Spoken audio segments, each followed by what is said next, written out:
இன்னைக்கு எங்க அம்மாவுடைய ஸ்பெஷல் பிரேக்ஃபாஸ்ட் ரெசிபி அவல் உப்புமா எப்படி செய்யறதுன்னு பார்க்கலாம்.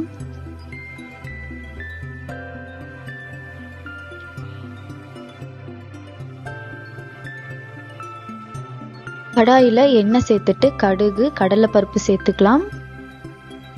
இப்போ வெங்காயம், வரமிளகாய், கருவேப்பிலை சேர்த்துக்கலாம். இப்போ நல்லா வதக்கி விட்டுக்கலாம். இப்போ வெங்காயம் ஓரளவு வெந்ததும் தக்காளி இது கூடயே சேர்த்துக்கலாம். இப்போ கொஞ்சமா உப்பு சேர்த்துக்கலாம். இப்போ கிளறி விட்டுக்கலாம். தக்காளி வெந்ததும் இதுல மஞ்சள் தூள் சேர்த்து கிளறி விட்டுக்கலாம். இதை நல்லா கிளறி விட்டு ஏற்கனவே வாஷ் பண்ணி வச்சிருக்க அவல் இதோட சேர்த்து நல்லா கிளறி விட்டுக்கலாம். உப்பு பார்த்துட்டு தேவையான அளவு உப்பு பத்தலைன்னா இன்னும் கொஞ்சம் கூட சேர்த்துக்கலாம். கடைசியா இதுல கொத்தமல்லி தூவி இறக்கிக்கலாம்.